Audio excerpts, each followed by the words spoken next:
Bom, boa tarde a todos, bem-vindos. Sou Diana Nasser, presidente da Associação de Ex-Alunos de Colômbia em São Paulo. Temos hoje a honra de receber o Alexandre Cordeiro Macedo, que foi eleito presidente do CADE em julho. Agradeço ao nosso colega Fabrício Cardim de Almeida, da Souza Melo, pela organização do evento de hoje. Temos uma agenda bem recheada até o fim do ano. O próximo evento será com a Cíntia Andrietta, advogada sênior para a América do Norte na Natura & Co. Será no dia 9 de novembro. Ela está baseada em Nova York e cuidou da internacionalização da Natura e vai falar sobre esse processo. No dia 23 de novembro, por popular demand, iremos receber o Ronaldo Lemos, que irá falar sobre blockchain e cibersegurança. Por último, vamos fechar o ano com chave de ouro, vamos ter finalmente uma confraternização. No dia 25 de novembro, temos uma visita guiada à 34ª Bienal, seguida de um coquetel no rooftop da nossa colega Camila Securato. Espero ver todos lá. Convido todos aqui, os que não estão nos seguindo nas mídias sociais ainda, a seguirem e curtirem as nossas páginas no Facebook, Instagram, especialmente no LinkedIn. Os links vocês encontram facilmente na parte inferior de todos os nossos e-mails. Lá postamos as nossas notícias e todos os eventos. Bom, obrigada a todos por estarem conosco. Passo, então, Fabrício, a palavra a você. Obrigado, Diana. Boa tarde a todos. Prazer aqui estar com vocês. Só me apresentando muito brevemente para quem ainda não me conhece. Meu nome é Fabrício Cardim, sou advogado aqui em São Paulo. Sou fundador do Souza Melo Advogados e ex-aluno de Colômbia, onde eu fiz o LLM na Columbia Law School, assim como outros colegas aqui também. René Delgado, do Piero Neto, também está aqui, e outros colegas aqui também que vão ter a oportunidade de falar hoje. Com muita honra e satisfação que a gente recebe hoje uma autoridade aí importante no cenário político-econômico do país, o doutor Alexandre Cordeiro Macedo, que é o presidente do CADE, Conselho Administrativo de Defesa Econômica. Então, Alexandre, desde já é um prazer tê-lo aqui. Muito obrigado aí por ter aceitado o nosso convite, ter disponibilizado aí na sua agenda uma hora para conversar conosco. Eu que agradeço, Fabrício. Em primeiro lugar, eu queria agradecer a Diana Nasser pelo convite, a você por ter organizado, Fabrício, ao René, que é um colega aqui de profissão, advogado da área. Para mim é um prazer muito grande. Eu tenho um carinho muito grande por todas essas associações de estudantes, porque eu já fui um deles e sou. Eu sou visiting numa universidade lá em Washington, na George Mason. Fiz Harvard Extension, já estive na Harvard Alumni alguns anos atrás, quando eu era secretário executivo do Ministério das Cidades, para falar de direito em infraestrutura e law and economics. Então, para mim é uma honra, eu tenho um carinho muito grande por tudo isso e estou aqui à disposição para poder responder as perguntas que vocês precisarem e no que eu puder contribuir vai ser um prazer muito grande. Legal, muito obrigado, Alexandre. Acho que a ideia aqui, para a gente já começar um bate-papo, né, eu vou conduzir aqui algumas perguntas que chegaram até a mim e outras pessoas aqui também vão ter a oportunidade de complementar. Afinal, a gente tem como política aqui sempre manter pontualmente os nossos encontros, então, começando às 17h30, vamos terminar no máximo às 18h30 pontualmente, e fica desde já o convite aqui a todos. Após as 18h30, quando o doutor Alexandre vai se ausentar por conta de outros compromissos também que ele tem, a gente vai continuar aqui uns 10, 15 minutos no network session aqui, para aqueles que tiverem interesse, trocar algumas ideias conosco sobre os temas hoje aqui discutidos. Então, dando início aqui, Alexandre, de novo, muito obrigado por ter aceitado o convite. Acho que aqui existe um grupo bastante eclético de pessoas com diferentes backgrounds, formações, todos ex-alunos da Columbia, em Nova York, pessoas de business, pessoas de jornalismo, pessoas da CIPA, a Escola Internacional. Então, eu acho que para iniciar a conversa aqui, se você pudesse nos contar um pouco, de maneira bastante geral, e didática, como eu sei que você, como bom professor, também tem esse didatismo, nos contar um pouco o que é o CAD, qual que é o papel do CAD hoje na economia brasileira, e particularmente no tema aqui que a gente selecionou, que eu acho que é mais de interesse aqui do grupo, principalmente empresarial e de business, na análise de operações de fusões e aquisições. Acho que a gente podia começar com essa pergunta mais geral. Por favor, fique à vontade. Tá bom, maravilha, Fabrício. Vamos lá, gente. O CAD é uma instituição. Eu vou falar aí um pouquinho de números, vou falar da competência, vou entrar em fusão e aquisição, porque aí vocês vão ter um panorama geral. Prometo que para essa pergunta eu não gasto mais do que 8 minutos, tá? Porque aí a gente passa para as outras e tem um tempo bom para conversar. O CAD é uma autarquia, e isso significa dizer que é uma instituição do governo independente da administração direta. Ou seja, todo mundo que está lá tem um mandato, muitas das pessoas que estão lá foram indicadas por outro governo e, portanto, não tem uma vinculação direta com o governo, e sim com o Estado brasileiro.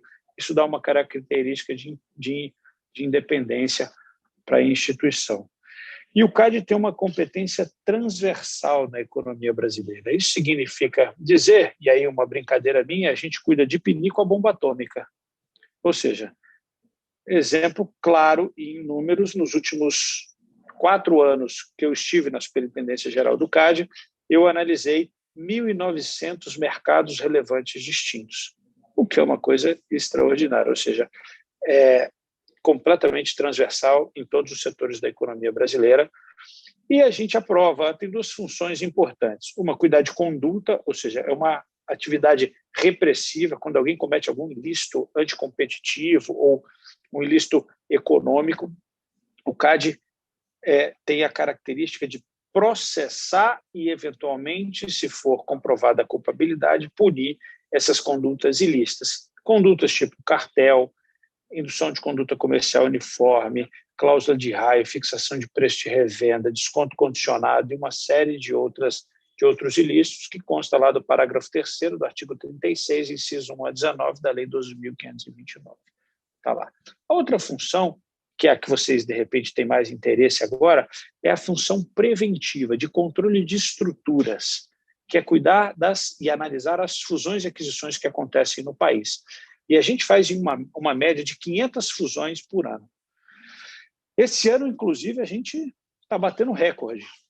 No primeiro semestre, a gente teve um aumento de 30%, e a perspectiva é que até o segundo semestre a gente tenha um aumento anual de 50% no número de fusões e aquisições, chegando aí aproximadamente umas 700 fusões e aquisições até o final do ano, o que é um número impressionante para uma quantidade muito reduzida de pessoas que a gente tem lá no CAD, um orçamento muito restrito. Isso, para vocês terem uma ideia, representa aproximadamente, em termos de valor das operações, de 100 bilhões de reais. É um número impressionante. Então, é isso que o CAD faz. O CAD cuida da economia, tentando promover a competitividade, porque a competitividade gera inovação, aumento de tecnologia, menores preços, maior qualidade dos produtos e serviços, e no final do dia a gente beneficia o consumidor. E se a gente beneficia o consumidor com cada uma das empresas disputando a preferência do consumidor, elas tendem a melhorar cada vez mais os seus produtos e serviços, crescer, evoluir, se desenvolver, ganhar competitividade, aí ganha competitividade não só internamente, mas externamente, ganha o mercado externo e o país todo se desenvolve. É exatamente o que está descrito no parágrafo 1º do artigo, do parágrafo único do artigo 1º da Lei 12.529, que diz: esta lei tutela, e aí é importante dizer, tutela a coletividade. Essa lei garante a tutela dos bens necessários à coletividade. E quando a gente está falando da coletividade, a gente está falando não só do consumidor no final do dia, mas a gente está falando do país de um modo geral, com o próprio desenvolvimento da economia a partir de uma melhora da qualidade e diminuição dos preços dos bens e serviços, inovação e tecnologia. Então, de uma maneira geral, é isso que o CAD faz. Especificamente na pergunta do do Fabrício sobre fusões e aquisições, esse papel é importantíssimo, porque toda fusão e aquisição que alcança o nosso requisito de notificação prévia, e o que eu quero dizer com isso? É que toda fusão e aquisição que é feita no Brasil, cujo faturamento de uma das partes é de 750 milhões de reais e da outra parte 75 milhões de reais, ela só pode ser consumada se ela tiver a aprovação do CAD. Caso contrário, ela não pode ser consumada. E se for consumada sem autorização, ela incorre num lixo chamado gun jumping, que no inglês é queimar a largada, que pode chegar a uma multa de 60 milhões de reais. Essa operação ela precisa da autorização do CAD. Uma vez autorizado, o CAD pode autorizar de uma maneira livre, sem impedimentos, sem remédios. O CAD pode reprovar ou o CAD pode aprovar com remédios. Remédios significa dizer o seguinte, olha, interessados, a forma como você me apresentou a operação, essa forma ela não pode ser aprovada, porque ela gera ou uma concentração grande, ou ela pode gerar algum problema de restrição vertical. Então, a gente precisa organizar isso de maneira que eu tenha segurança de que nós não teremos um problema concorrencial no final do dia. Isso onde consta? Isso consta no parágrafo 5º do artigo 88 da Lei 2.529, que diz assim, ó, as operações em que gerem um aumento de posição dominante ou criem uma posição dominante, elas devem ser reprovadas. E posição dominante significa o que está no parágrafo 2º do artigo 36 da mesma lei, que é aquele que unilateralmente ou coordenadamente consegue influenciar as condições do mercado ou possui objetivamente mais de 20% de market share.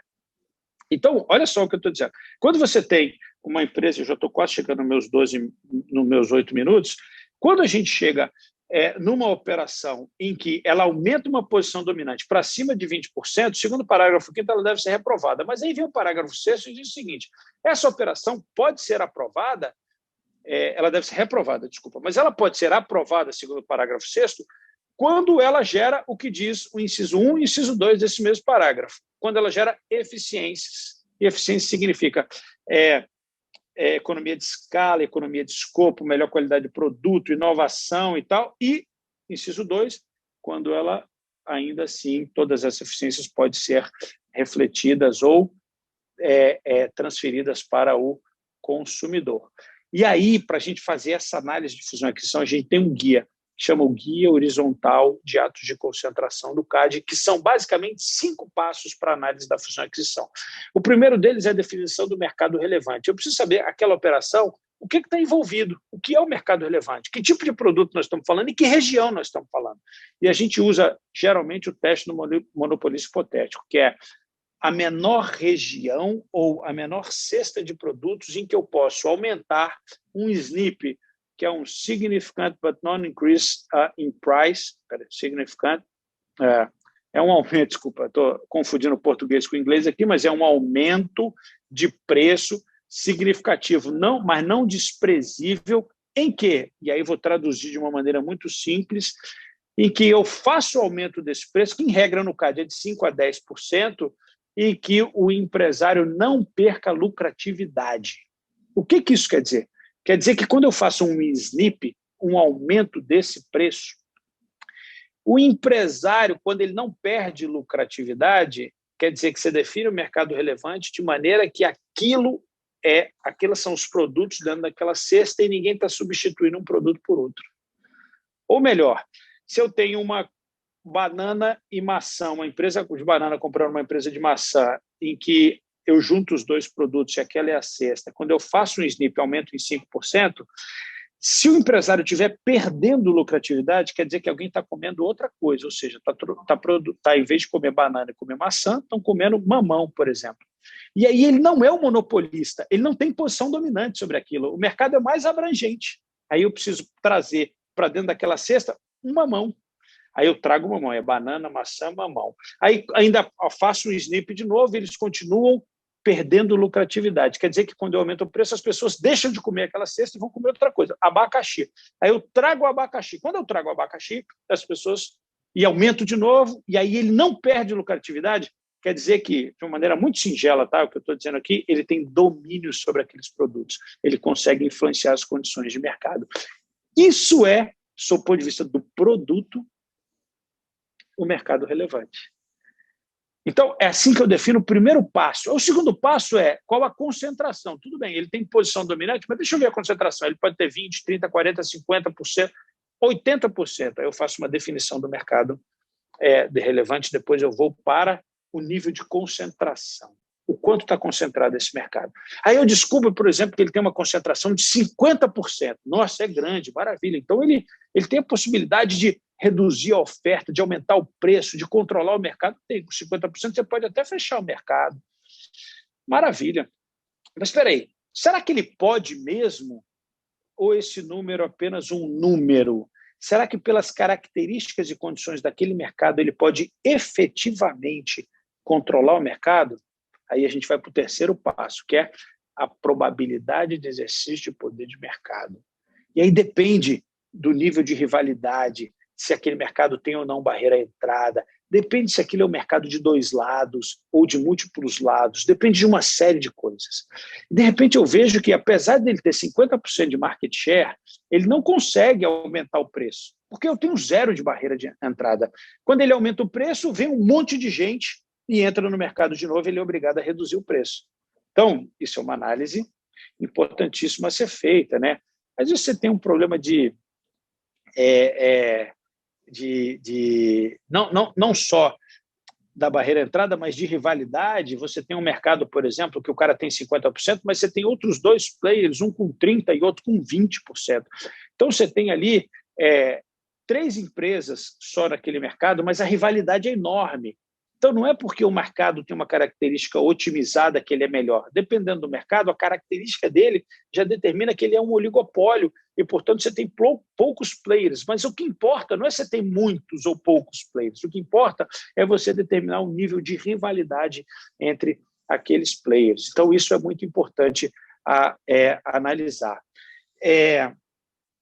E aí a gente vai para um quarto passo. Mas imagina, definir o mercado relevante, vi o nível de concentração, vi que ele pode exercer a possibilidade, tem uma possibilidade de exercício de poder de mercado, então tem que reprovar a operação, e aí 90% dos nossos casos param no terceiro passo, eu posso ainda evoluir, dizer o seguinte, não, realmente é possível ter um prejuízo para a concorrência. Deixa eu analisar poder de compra aqui para ver se ainda tem outro tipo de efeito, que é o quarto passo, e mesmo se tiver, eu vou para o quinto passo, que é a análise de eficiências. Porque mesmo se tiver todos esses problemas, às vezes o cara vai chegar para mim e falar, amigo, olha só, CAD, essa operação, apesar de ter esses problemas, ela tem uma série de eficiências. Eu vou conseguir reduzir muito o custo, por exemplo, e jogar o preço lá para baixo. E essas eficiências elas vão ser repassadas para o consumidor dessa maneira, conforme o parágrafo 2º do parágrafo 6º do artigo 88 da 12.529. E, portanto, está aqui, ó, vale a pena você aprovar, porque eu consigo trazer isso como eficiência. E aí, no final do dia, o que eu estou sopesando são os efeitos líquidos, se as eficiências são maiores do que os supostos prejuízos que a gente está discutindo. Gente, eu falei para vocês, acho que eu passei 1 minuto aí, eu falei para vocês em 9 minutos como é que faz uma análise de ato de concentração no CAD. É isso aí, Fabrício. Bom, Alexandre, acho que foi bem didático aí, para dar uma visão geral para todo mundo. Entrando aqui um pouco mais em algumas perguntas específicas, até aproveitando o chat está aberto, quem quiser fazer pergunta, eu já recebi uma aqui, eu vou emendar essa pergunta junto com uma outra também relacionada à análise aí de atos de concentração, de operações de fusões e aquisições, né? Eu acho que a primeira grande pergunta, você tocou nesse ponto, é o incremento, aí, o aumento que houve durante esse período aí de pandemia em número de operações, e alguns especialistas também têm dito até da relevância e complexidade das concentrações empresariais hoje, nesse momento aí de pandemia, né? Então, essa é uma primeira pergunta, quer dizer, se vocês têm sentido isso, acho que a parte quantitativa você já mencionou, que houve sim um aumento do número de casos que o CAD está analisando, e se essa percepção também em termos de complexidade e grandes concentrações também é uma realidade que vocês têm visto aí no momento de pandemia, ou pós-pandemia. E aí surgiu uma outra pergunta aqui, que eu aproveito para emendar, que é a questão da análise, que foi chamado aqui de operações, análise pós-mortem das operações, que seria uma análise posterior do CAD para verificar se as premissas que foram reportadas naquele caso que foi reportado ao CAD se cumpriram verdadeiras ao longo do tempo, e se o CAD teria o poder de reexaminar esses fatos, essas operações algum tempo adiante. Acho que essas duas perguntas eu passo para você. Bom, maravilha, vamos lá. A gente está percebendo, sim, um aumento do número de fusões e aquisições, mas eu não tenho nenhum estudo científico para dizer que é em função da pandemia. Mas analisando de uma maneira muito clara e racional, a gente percebe que, pós-pandemia, existe um maior apetite de investimento natural. Eu faço uma comparação boba, mas é real, porque é uma coisa meio psicológica assim, do ser humano, né? Investidor é ser humano, não é uma máquina que está investindo. Então, você para pensar o seguinte, você passa um período de um ano e meio reprimido, sem poder sair de casa, o primeiro restaurante ou barzinho que abre, você fica louco para ir, não é isso? E aí, a demanda do bar, do restaurante, ou da boate que você vai, ou da baladinha que você vai, estoura de gente, porque todo mundo vai querer curtir aquilo. É normal, aumenta o nível de confiança, existe uma repressão dessa demanda.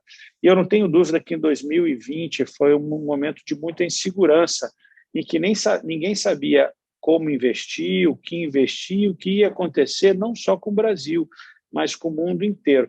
Quando você começa a trazer a pandemia para o seu mundo real e dizer que isso vai começar a fazer parte da nossa vida e que, independente de tudo ruim que está acontecendo, a gente precisa continuar investindo e que, no final do dia, as coisas começam a se resolver, as pessoas trazem de novo aquela confiança e começam a investir, comprar empresas, vender empresas, e aí acontecem as fusões e aquisições.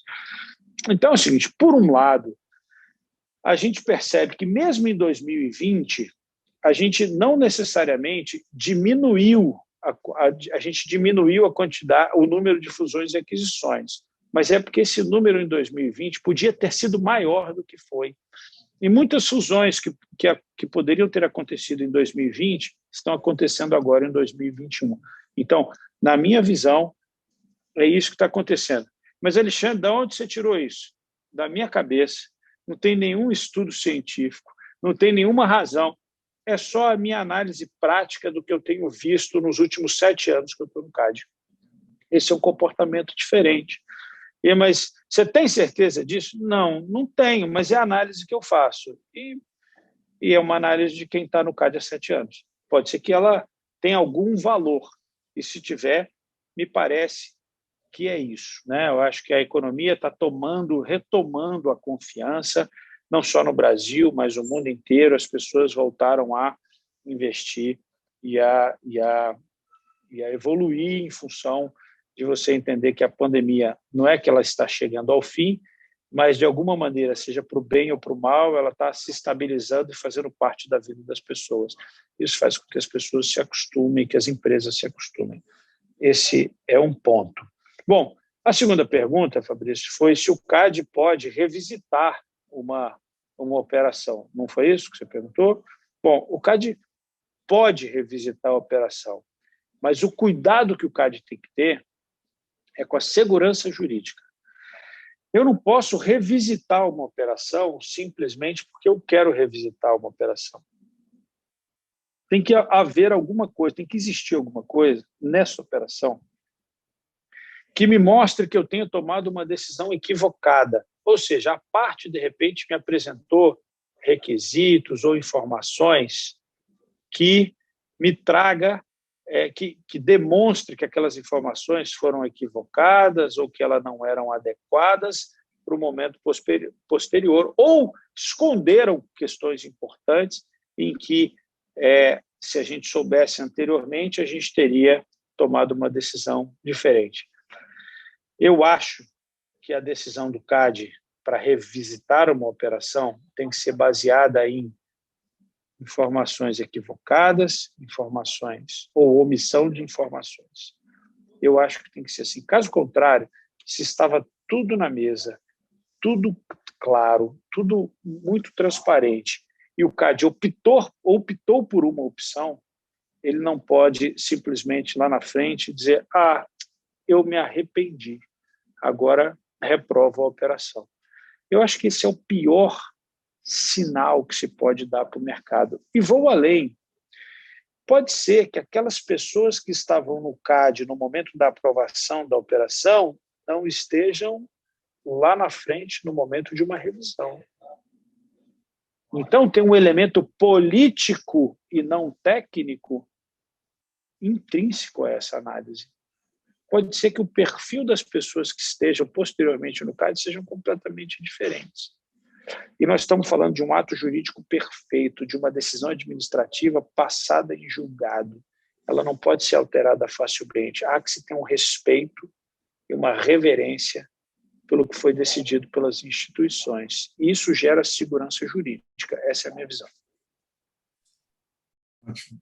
E acho que a sua percepção aí como regulador é um termômetro bastante importante para a economia e para todos nós que assessoramos. Às vezes a gente vê algumas empresas, mas não vê a árvore, mas não vê a floresta, né? Eu acho que você está numa posição privilegiada aí como regulador também de poder ver a floresta e essas percepções que você compartilhou aqui, acho que são bastante relevantes.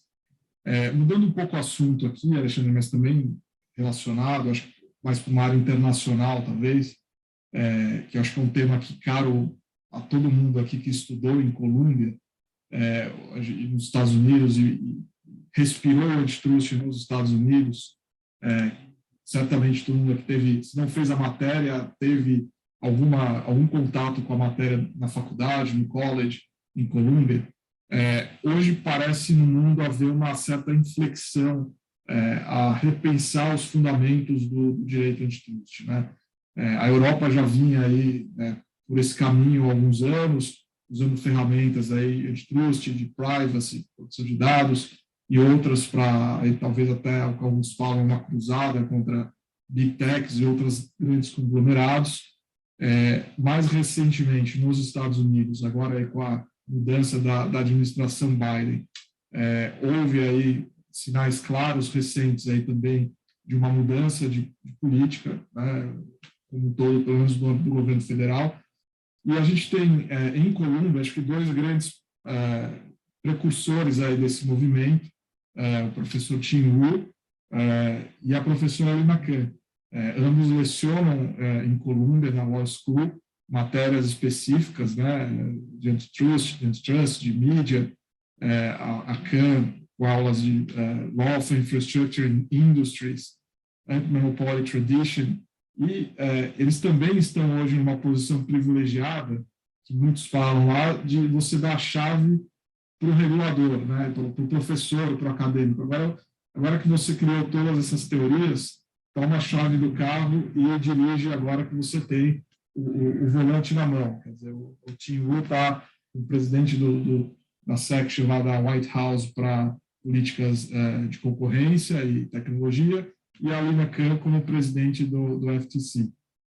Você esteve aí recentemente lá nos Estados Unidos e tem conversado aí também com autoridades e líderes aí na Europa e no Brasil e nos Estados Unidos e em outros países com relação a esse tema e a essa visão que tem sido chamada lá nos Estados Unidos neobrandezianismo, né, em referência ao Justice Louis Brandeis da Suprema Corte no início do século XX, resgatando aí talvez no antitrust alguns interesses que não estavam na escola ortodoxa de Chicago e na análise do bem-estar do consumidor.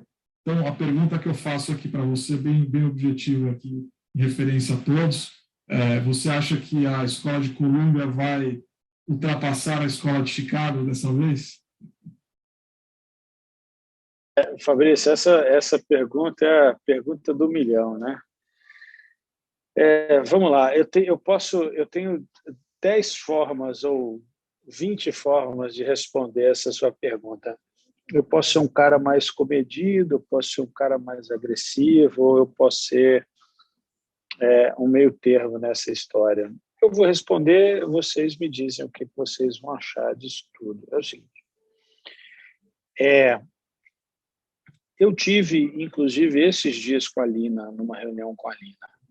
A Lina é uma referência, especialmente pelo artigo que ela escreveu, que é o Amazon Paradox, que faz de uma certa maneira, uma crítica à Bíblia do direito concorrencial, que é a Antitrust Paradox do Bork. O que a gente tem que pensar é o seguinte: nós temos um mundo dividido em Europa e Estados Unidos, e correndo ali por fora, mas às vezes até tomando a liderança, Coreia e China. Se você parar para pensar geopoliticamente, sob o ponto de vista de Big Techs, a gente só tem Estados Unidos na liderança. E vindo Coreia e China, perseguindo e algumas vezes até ultrapassando. Mas a Europa, a gente não tem nenhuma empresa de tecnologia com importância significativa no cenário mundial. Então, será que primeira pergunta é, será que essa disputa, essa discussão sobre direito concorrencial é de direito concorrencial ou é de geopolítica? Essa é uma pergunta importante. Não dá para a gente dizer que a gente é puro e muito e pensando especificamente na análise ortodoxa do direito antitruste e dizer que as fusões e aquisições vão ser analisadas, aprovadas ou reprovadas em determinada jurisdição, simplesmente porque a gente tem um delta HHI grande ou pequeno. Para quem não sabe o que é isso, é uma métrica daquele segundo passo que eu falei para vocês, do nível de concentração. Às vezes isso está muito mais envolvido sob o ponto de vista de política ou de soberania ou de questões sociais específicas de um país ou de outro. O que me surpreende de uma certa maneira, os Estados Unidos tendo 5 das 10 maiores empresas do mundo de tecnologia e vir instituições americanas fazer essa cruzada contra essas empresas americanas. Isso me gera uma certa inquietação, dizer, mas espera aí, o mercado americano está necessariamente, do ponto de vista competitivo, ruim a ponto dos Estados Unidos se alinhar à Europa nessa perspectiva para poder fazer essa cruzada contra as empresas americanas? Isso me gera uma certa dúvida, né? Sobre isso. Então, o primeiro ponto é esse. Fabrício, e Renê e Dayana, isso é efetivamente uma questão concorrencial ou uma questão política? Eu não sei responder isso, mas com esses argumentos que eu te dei, a gente tem uma discussão interessantíssima para travar.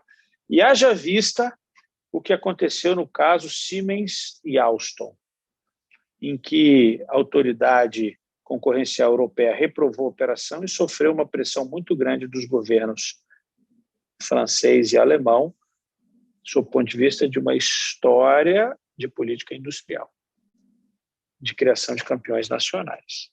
Um caso emblemático, que foi há uns 2 anos atrás, mas que foi um leading case para mostrar o seguinte: o quão importante é para a autoridade analisar, do ponto de vista político, as suas decisões. Olha que interessante isso. Ponto 2, a gente pode discutir o seguinte: do ponto de vista técnico, o que é melhor para a concorrência? Ser um neobrandesiano ou um cara mais ortodoxo, do ponto de vista concorrencial? A diferença é que o neobrandesiano não é novo. O brandesianismo já existia. O que estamos fazendo agora é uma nova roupa para aquilo que já existe.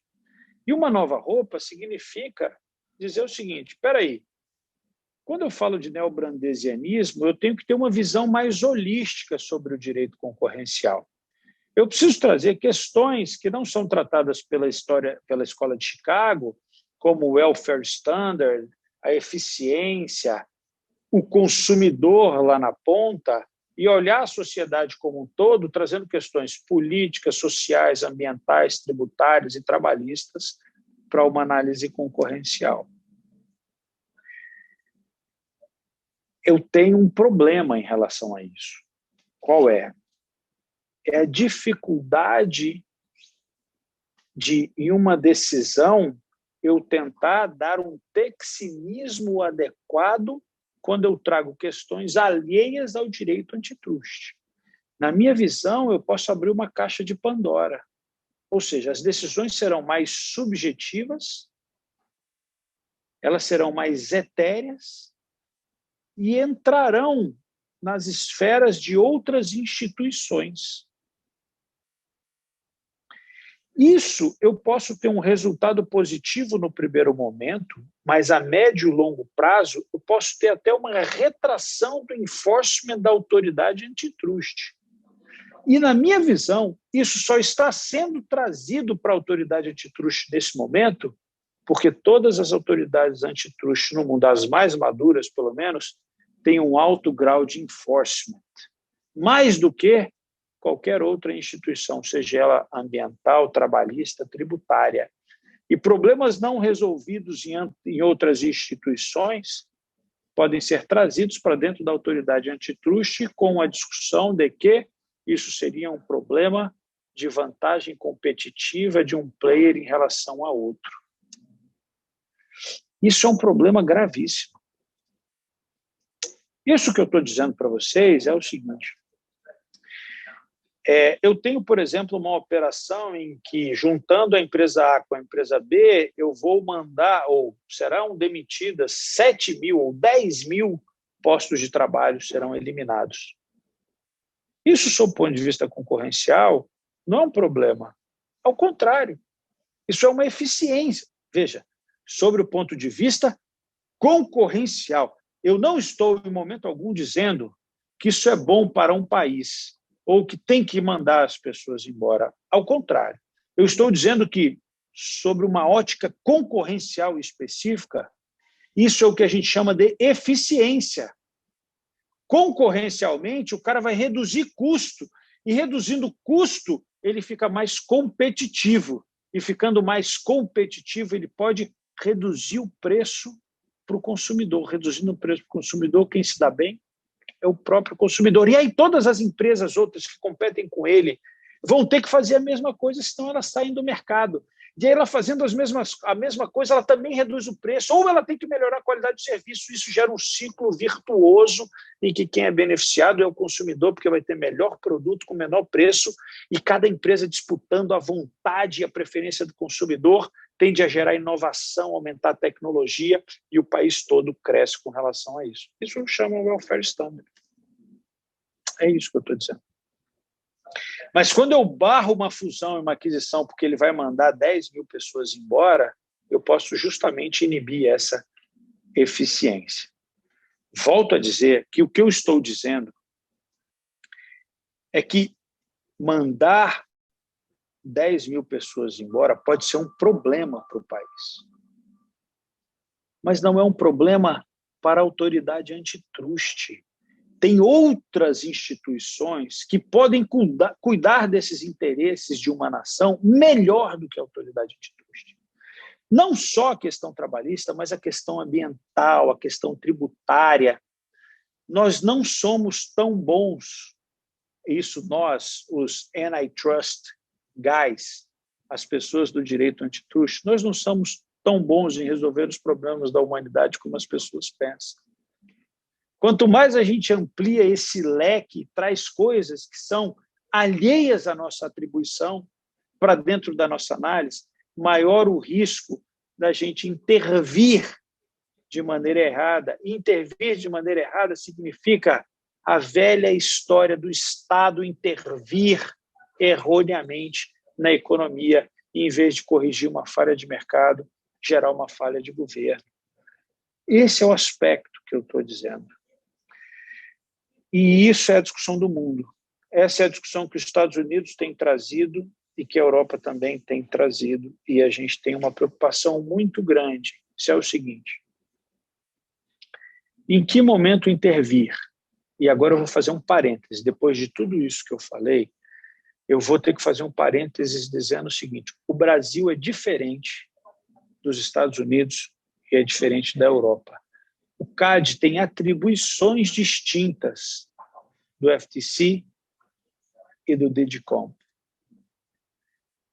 FTC, por exemplo, tem Consumer Protection, Data Protection, tem outras competências que o CAD não tem. Então, eu me sinto muito confortável em, sem criticar as outras autoridades, dizer o seguinte: o CAD permanece na ortodoxia, porque sequer eu tenho a competência de Data Protection ou Consumer Protection.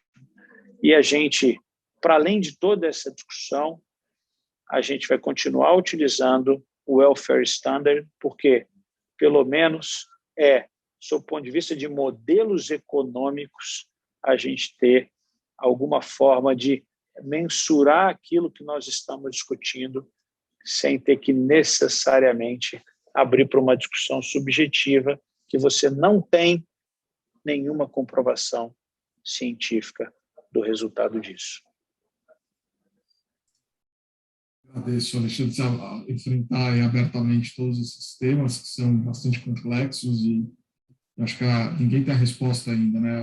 É uma coisa em evolução e vamos ver como os países todos vão se comportar com relação a isso, mas importante ouvir desde já a sua mensagem e a sua visão com relação ao papel do CAD nesse cenário.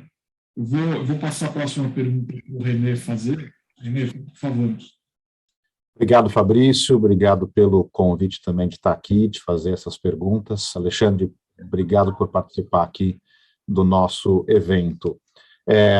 Eu comentava antes da gente entrar que aqui no nosso grupo de alumni de Columbia, nós temos pessoas de diferentes escolas de Columbia, Direito, Business, tem também pessoal da CIPA, que é International Affairs, e tantas outras, né? E é interessante ver que muitos aqui têm interesse, especialmente aqueles que são da business, em fazer investimentos ou trabalham ou têm em mercados digitais, né? Nós temos até um grupo aqui de Columbia, que é o Columbia Angels, que procura ver investimentos em startups, e eu acredito que muitos estejam pensando, bom, o CAD ou o Antitrust tem aí um toolkit, aí, tem ferramentas para fazer análises dessas fusões e aquisições, e acho que tem uma pergunta sobre se o CAD utiliza ferramentas diferentes quando analisa mercados digitais. A gente sabe que essa é uma discussão muito ampla, muito atual, e a gente sabe que mercados digitais, obviamente, têm o seu tempo. E então, o que o CAD geralmente faz para justamente ter segurança jurídica na decisão e, ao mesmo tempo, entregar uma decisão em tempo econômico? Isso que eu queria passar. Maravilha, obrigado.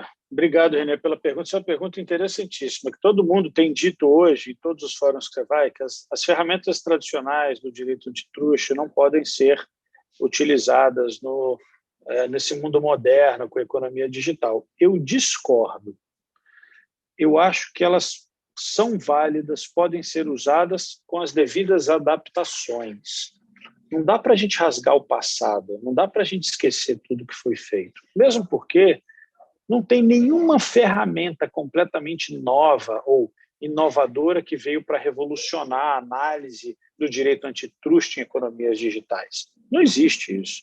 A gente continua fazendo as análises tradicionais, mas considerando as características dos mercados modernos, que são mercados de múltiplos lados, efeito de rede, feedback loop, todas essas questões que a gente começa a analisar, the winner takes all, a gente começa a perceber o seguinte, o grau, por exemplo, de barreira à entrada é distinto, o tempo de uma entrada é distinto, 6 meses na economia digital pode ser uma eternidade. Numa economia tradicional, por exemplo, a gente considerava uma entrada tempestiva se fosse dentro de 2 anos. Então, a gente utiliza as mesmas ferramentas, como rivalidade, análise de barreira à entrada e todas essas análises, mas de uma maneira adaptada para mercados distintos. E a gente já fazia isso naturalmente para mercados específicos e distintos, tradicionalmente falando. Só que agora a gente tem um mercado digital que não, e eu, para te falar a verdade, não considero nem que isso é um mercado, porque todo mercado, seja ele qualquer um dos tradicionais, em curto ou médio prazo, serão digitais. Eu costumo dizer que a economia digital não é um mercado, a economia digital é uma ferramenta que vai ser completamente transversal a todos os mercados, e quem não se adaptar vai morrer, vai deixar de existir. Então, a gente tem que conviver com a economia digital desta maneira, encarando como sendo parte da nossa vida e parte do mercado. Eu tive esses dias com o CEO de uma empresa que é uma das maiores do mundo de tecnologia, e ele me deu uma definição muito grande, falando do 5G, falando de tecnologia, e ele dizendo que as pessoas enxergam a tecnologia como ser estranho, assim, aquilo que faz parte do business, dos mercados. E ele diz o seguinte, olha, tecnologia, ou especialmente o 5G, ele vai ser como é a energia para a gente hoje. A eletricidade. Você não vai viver sem ela. Ela faz parte de qualquer produto que você utiliza. E a gente tem que entender isso. E quando eu falo de fusão e aquisição ou de conduta unilateral a respeito de uma economia digital ou de um mercado específico que se vale da economia digital, eu sempre busco, para além das análises tradicionais, correr atrás do que é o valor daquela operação ou o que é o valor daquela conduta. O que o empresário quer com aquela operação. É isso que é importante. A partir daí, para fora, para além dos números que você está analisando de uma maneira fria, você consegue entender o propósito da operação e tentar pensar não em curto prazo, mas a médio e longo prazo. A gente, por exemplo, quando vai fazer análise de mercado relevante em economia digital, a gente não define mercado relevante de uma maneira específica. A gente não tem esse feitiço por mercado relevante. A gente define vários mercados relevantes. A gente faz diversos cenários de mercado relevante, para que a gente possa, sob o ponto de vista concorrencial, utilizar um desses cenários para tomar uma decisão que seja mais conservadora sob o ponto de vista concorrencial e trabalhar a operação a partir daí. É assim que faz uma análise sob o ponto de vista prático. Toda essa discussão de que a gente não tem ferramenta, está tudo novo, está tudo mudando, que está sendo feito nos Estados Unidos, na Europa, já tem uma outra linha que reagiu de uma maneira muito rápida a toda essa análise. Os guias americanos, por exemplo, que estão sendo anulados nos Estados Unidos, a gente tem uma série de doutrinadores renomados e importantes de universidades americanas fazendo críticas importantes sobre o que está acontecendo. E eu cito dois, William Kovacic, Bill Kovacic e Rovenkamp, fazendo artigos criticando veementemente o que está sendo discutido e analisado de uma maneira mais heterodoxa hoje no direito concorrencial. E quando a gente vai falar de economia digital, a gente tem que ter essa consciência. Nada se faz no futuro sem analisar e considerar o passado. A gente precisa entender o que está acontecendo. Não existe solução mágica, ninguém vai tirar nada da cartola.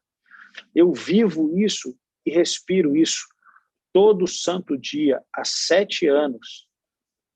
7 anos vezes 7 vezes 500, a gente tem aproximadamente 3.500 operações de fusões e aquisições sendo analisadas, definindo o mercado irrelevante, fazendo exatamente o que eu estou falando para vocês. Para além disso, uma média de 350 casos de conduta por ano, vezes 7, a gente vai beirar aí, sei lá, 2.400 fusões, casos de conduta, num total mais de 5.000 casos. Não me venha trazer um estudo que não seja empírico para discutir essa coisa. O que a gente precisa não é de teoria, a gente precisa de estudos empíricos. E aí eu acho que a academia pode contribuir muito, mas desde que seja séria e não defenda bandeiras. defenda a realidade. É isso que a gente precisa, não só no Brasil, mas no mundo inteiro. Obrigado, Alexandre, muito claro seu posicionamento, sua visão. Mudando bastante, eu queria falar um pouco sobre advocacy, sobre a advocacia da concorrência e qual o papel do CAD. O que é que o CAD tem feito, qual é a sua visão sobre isso? Acho que muitos geralmente veem o CAD como sendo aquele que analisa as fusões e aquisições do ponto de vista concorrencial, que pune cartéis, mas tem essa outra vertente, que é a advocacia da concorrência. Acho que seria um tema interessante para abordar. Maravilha. A advocacia da concorrência, a gente tem também a SEAI, que faz esse trabalho de advocacia, mas acho que o CAD, desde a lei nova, ele tem cumulado essas funções, não só de prevenção e repressão, mas, ao mesmo tempo, de advocacy. E, Renê, para ser sincero, eu acho que essa é uma das atividades mais importantes do CAD. Quando você faz a atividade de advocacy, especialmente em setores regulados, tendo uma relação muito próxima, muito íntima com as agências setoriais, você tem a capacidade de auxiliá-los aqui sem entrar na competência de alguém ou sem usurpar da competência de alguém, fazer um trabalho muito junto, muito próximo, sob o ponto de vista de instruir o que a gente faz de melhor, que é defender a concorrência, e dizer o seguinte: olha, existe um cenário aqui, agência reguladora, que, sob o ponto de vista concorrencial, seria melhor se vocês adotassem uma norma nesse sentido. E aí a gente evita que regulação específica seja uma intervenção desnecessária, uma criação de barreira à entrada ou até uma norma que seja efetivamente característica de uma agência capturada. Essa é a ideia, e é o modelo de complementariedade que o Brasil adotou em termos de relação entre agência setorial e autoridade antitruste. E o CAD tem feito isso desde a gestão do presidente Alexandre Barreto, que fez muito bem, se valendo do DEE, ali na pessoa do Guilherme Rezende, que vem fazendo um trabalho belíssimo no Departamento de Estudos Econômicos, soltando diversos cadernos, já temos aí aproximadamente 12 ou 13 cadernos de setores específicos, e sempre fazendo um trabalho de advocacy muito importante, não só para o CAD, mas para a sociedade como um todo, e desempenhando um papel aí de não só de orientação, mas até mesmo de indução da economia brasileira no que se refere a alguns setores específicos, como foi o trabalho que foi feito em 2018 em relação à Agência Nacional de Petróleo, com aquelas 9 medidas de combustíveis, o TCC do gás, o TCC do refino, o caso da aviação civil, da Avianca especificamente, junto com a ANAC, enfim, os planos de saúde, agora o caso da Oi, o caso da Anatel. Então, tem muitas coisas que eles perpassam o caso concreto, chegando a um trabalho bem holístico, sob o ponto de vista de análise geral, de regulação e auxílio das agências reguladoras quando precisam do CAD. Bom, estamos caminhando aqui para o final. A gente recebeu várias perguntas aqui, Alexandre. Eu vou pensar uma pergunta aqui e aí eu vou passar a palavra final para a Diana fazer a pergunta dela final e a gente fechar. A pergunta que eu recebi aqui é uma das, né? O Brasil, só é mais específico, o Brasil só tem uma bolsa. A razão disso não é bem a bolsa, mas sim a clearing que pertence à única bolsa no Brasil. Como a clearing independente, outras bolsas viriam para o Brasil. O CAD avalia esse tipo de iniciativa para quebrar o monopólio? Eu acho que é uma pergunta bem específica, aí você fica à vontade como você quiser abordar.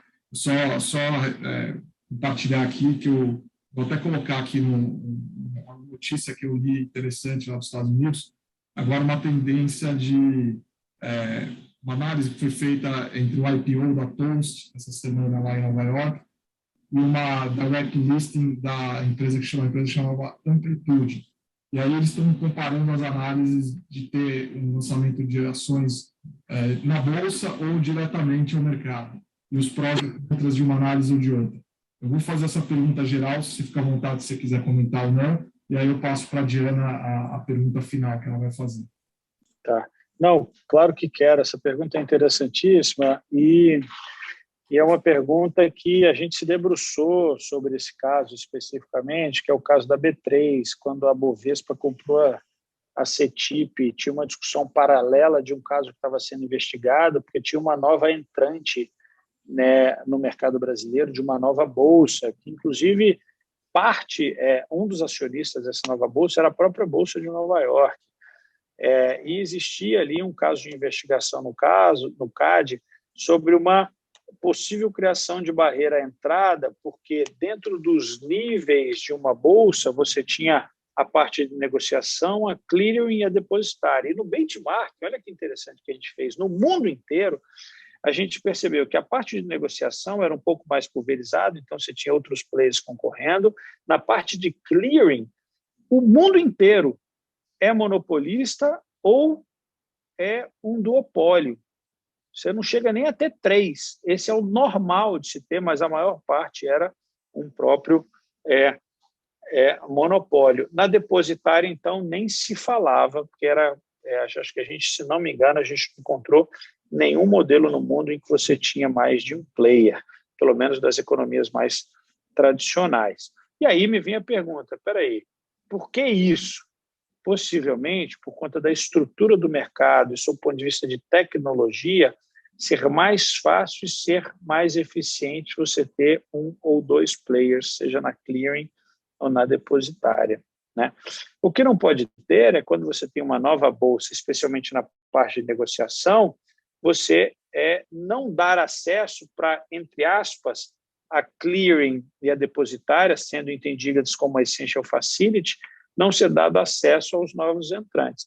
E aí é um papel da autoridade antitrust. Então, respondendo à pergunta de quem fez aí de uma maneira muito objetiva e específica para o caso concreto, que a gente participou desse julgado, e eu participei como conselheiro na época da criação do remédio que foi imputado à B3 à época, esse mercado foi um aprendizado muito grande, né?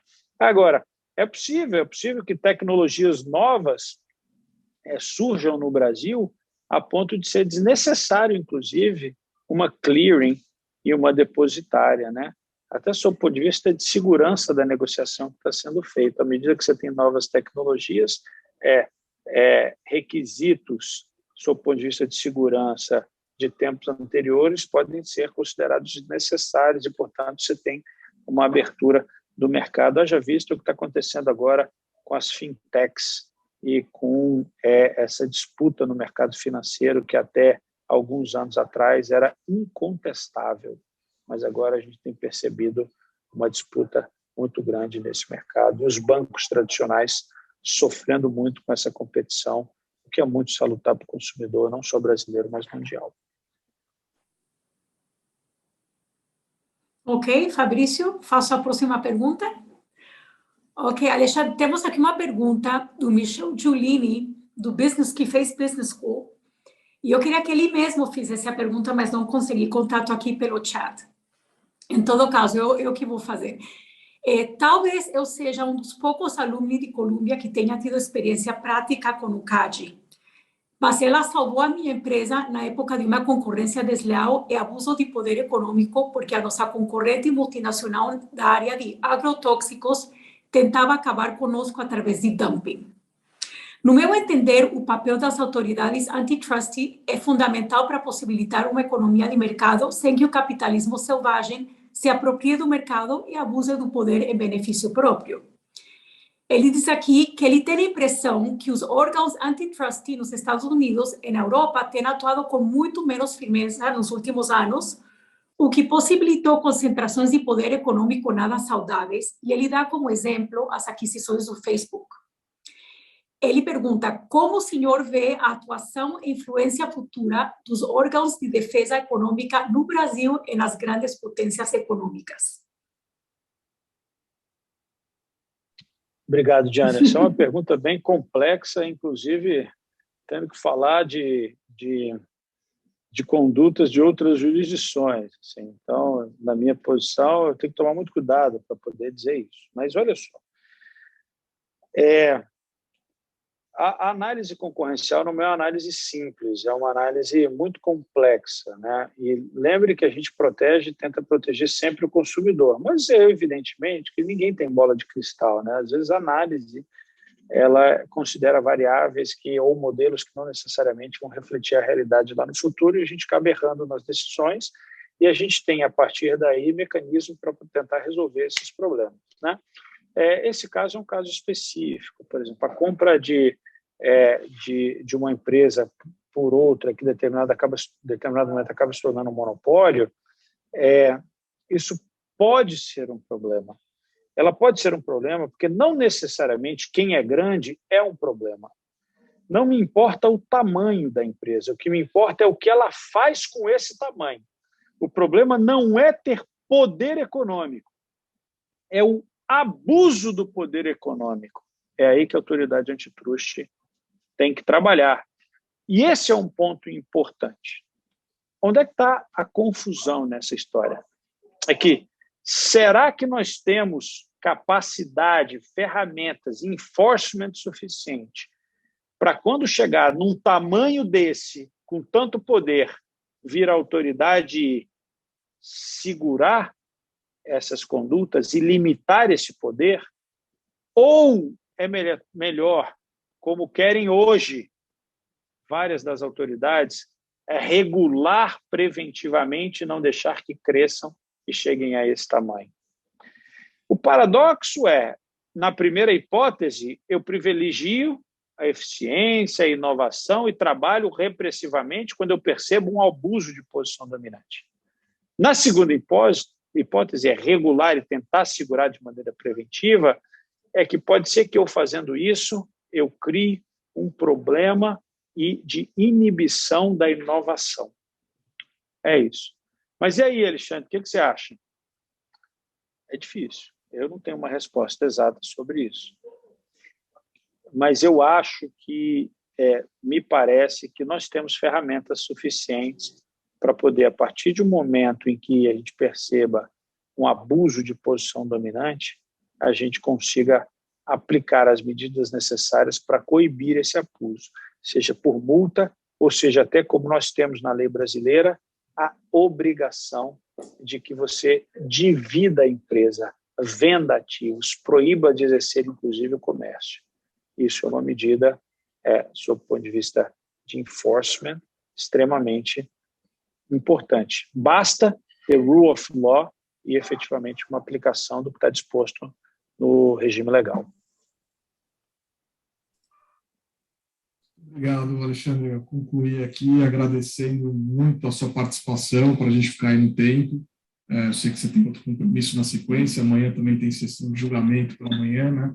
Então, vamos expressar aqui e até fazer o convite para aqueles que estão aqui, que quiserem seguir aqui conosco. A gente vai fazer um bate-papo aí sobre os temas que a gente teve a oportunidade de conversar com o Alexandre, mas finalizar aqui agradecendo muitíssimo a sua participação em nome aí do board do Alumni Club de Colômbia, de São Paulo, e foi um prazer estar aqui com você hoje. Muito obrigado, Alexandre. René, você gostaria de falar alguma coisa? Reiterar o agradecimento e já deixar o convite, quem sabe, para o ano que vem, para algum outro momento. Obrigado, Alexandre. Então, as palavras do Fabrício e do René são as minhas. Realmente, a conversa foi fascinante. Muito obrigada pelo tempo que você dedicou à nossa associação e esperamos vê-lo em breve novamente. Eu que agradeço. Obrigado, Fabrício. Obrigado, René. Obrigado especialmente a você, Daiana, pelo convite. Queria cumprimentar todos os alunos aí que fizeram parte dessa importante universidade que tanto tem contribuído academicamente para os mais diversos temas no mundo inteiro. É um prazer muito grande estar aqui. Conte com o CAD, conte comigo e estou à disposição para os próximos convites. Para mim foi uma honra e um prazer muito grande. Muito obrigado. Obrigado. Obrigada. E quem continuar, estaremos aqui. Obrigado, Alexandre.